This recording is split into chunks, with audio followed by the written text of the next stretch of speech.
view of Jesus.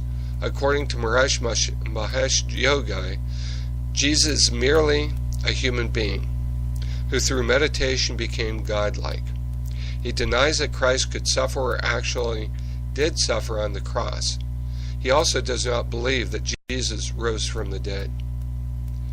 To the Buddhists, Jesus was a great guy, but everyone needs to seek enlightenment, and on their own terms, just as Buddha did. You know, the funny thing about Hinduism and Buddhism believes in reincarnation as well, but to the person that absolutely believes a pure form of reincarnation is frightened by it. Their whole idea of wanting to become an enlightened being is so they could get off that wheel. Because let's say somebody was a meeting eater and a warlike person, angry, then in the next life they could come back as a lion or as a jackal or as something else. Maybe a beetle, I don't know. But to the Hindu, to the Buddhist, they want to get off of this wheel of reincarnation because the only way to do that is to become enlightened. To the Muslim, Jesus is considered second only to Muhammad and is believed to be the precursor to the Prophet of Islam. Precursor. There it is. To the Prophet of Islam. Although there are no records of Muhammad doing any miracles, nor even getting up from the dead. Spiritualism. Believing that Jesus was married, although it really doesn't matter. They state they're not focused on Jesus' life, but his teaching. It is up to the man become enlightened, which has the strains, which has some of the thought patterns of the Hindu and the Buddhist. Spiritism is a mixture of many different religions. The belief that a man is reincarnated until enlightenment is finally attained. Does that sound familiar? There is a belief that the use of mediums and seances may be used to communicate with the dead, as they are still alive until they come back to earth again. Spiritism and spiritualism go hand in hand with making up the current New Age movement, which we're going to explain further. The New Age movement believes that Jesus has attained the life force called the Christ. As an ascended master, he is among the other 108 that have transcended the earthly plane, has entered into the Christ. He is along with the other 107 teach those who are on the spiritual path to transcend as well. The New Agers believe in reincarnation. If you do not get it right this time, there will be another time. But the trick is that they will come back as other people, not as an animal. There's a difference. They're the ones teaching that before he arrived into his ministry, Jesus traveled the world, picking out those teachings that would bring people to enlightenment.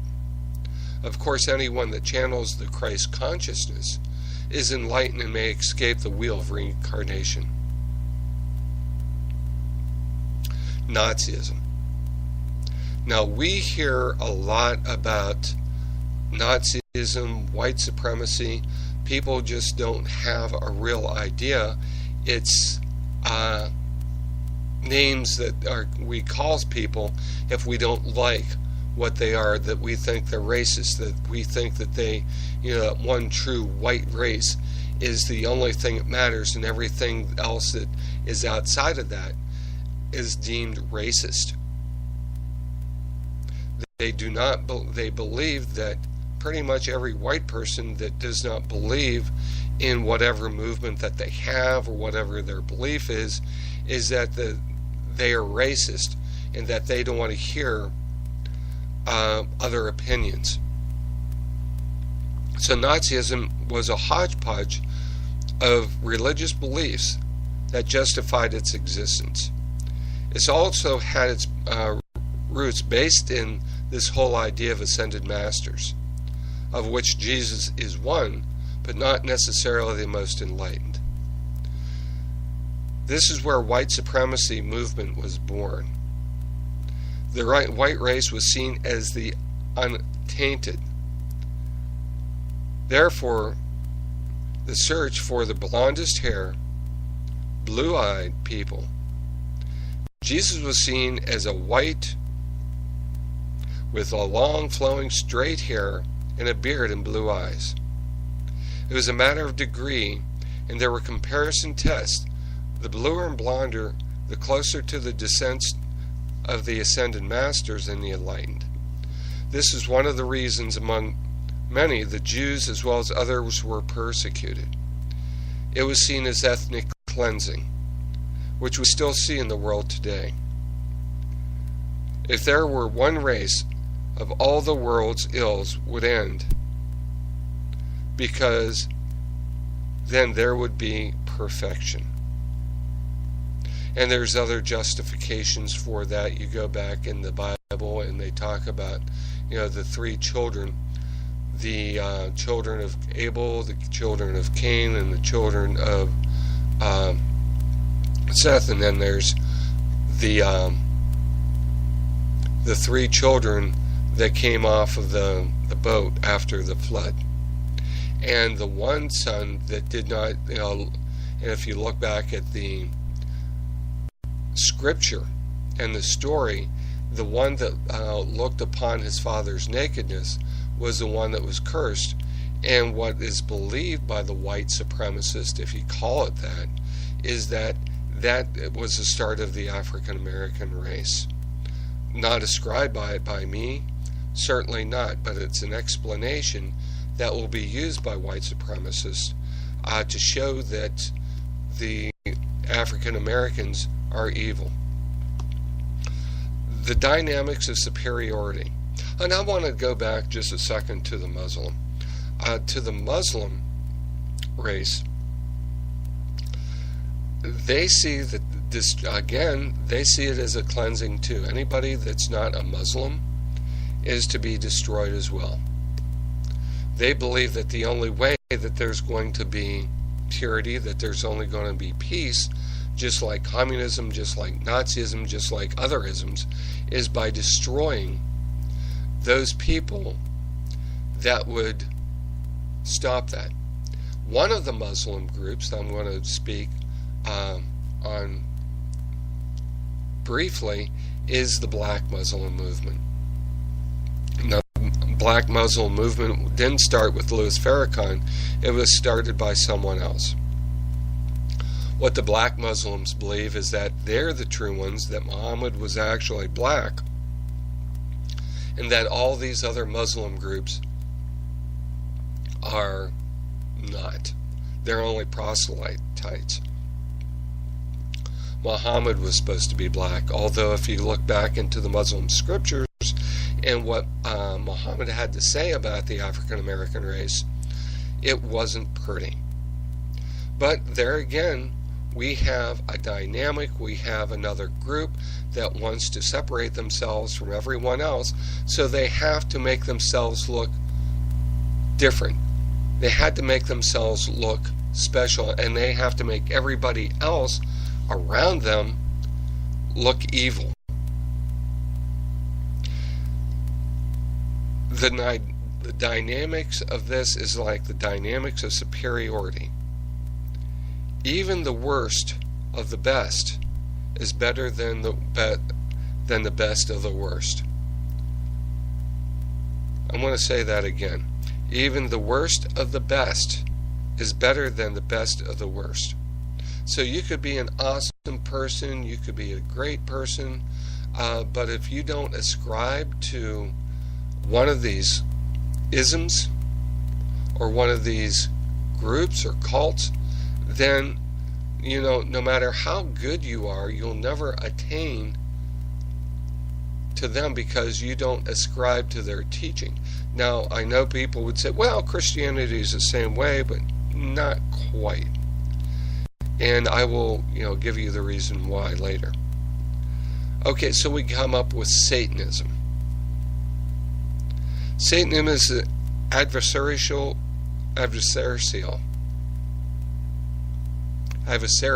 there we go, individual. They also claim that Jesus as an adversary to all religions, and an individual that was self-actualized. The only thing bothersome to the Satanist is he was running around calling himself the Son of God. In many religions, Satanism is called different things: the left-hand path instead of enlightenment through good deeds and service, self-sacrifice and prayer and meditation. They see enlightenment comes through self-satisfaction, excess, decadence in any and every area of life. To understand Satanism, a person should understand Satan is seen as the adversarial and will seek to use another's beliefs to form its own. In studying Satanism, one will ultimately find is the only opinion or philosophy they cannot use in atheism. The reason is the atheist, as well as the Satanist, deny the supernatural. The only reason the imagery is used for attention is for attention, and a focal point for people who may be looking for visual aid. The final actualization is when they become a god themselves, rather than identifying with any type of deity. As they may believe that any religion is divisive, they choose not to believe in any. Black masses and other rituals again become a mockery of primarily of what Christians believe. Instead of having a knee-jerk reaction to the rituals, which may attract some, the Christians will understand the danger of their systematic destruction of values. When investigating Satanism, what is found is God is evil because it says, "Thou shalt not," when a Satanist says, "Why not?" One need only to understand the law of Thumb, which is, love shall be the whole of the law, love under will, which sounds nice until one realizes it is love of self and not others, is what Aleister Crowley meant. The statement that was given by Michael Aquino years ago about the New Age movement is answering a question asked by Oprah Winfrey. She asked, "What you're saying about Satanism sounds very much like the New Age movement." To which he replied, "It is only we are the ones that have realized the actual end results of the movement." Paraphrased, he as well had nothing to do with religion, especially Christianity, and ultimately espouses atheism as the highest reality of self. And let's go back to atheists. And this is an important thing, is it's akin to communist. It is the survival of the fittest.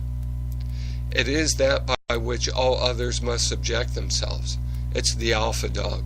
It is the female that is more powerful than any other female that's on the block. How it is important to Satanism is that Satan, with the Christians believe, and there's other forms of Satanism, or the black side, the dark side, as in Star Wars, is that it is opposed to good. But as to a Satanist, a true-blown Satanist, there's no such thing. There's no God, there's no devil, which plays right into his hands, because if you believe that there is a devil, then you'd have to believe in a God, because there's light and darkness. So you would have to get away of both of them in order to live your life. Now, are there good people? Are they doing good things? Sure, absolutely. But they're walking around as atheists, and why do that? Why be altruistic? And that's the bottom line. Why be altruistic? By that, if we see something that's wrong, negative, hurt, crippled, decrepit, we have the atheist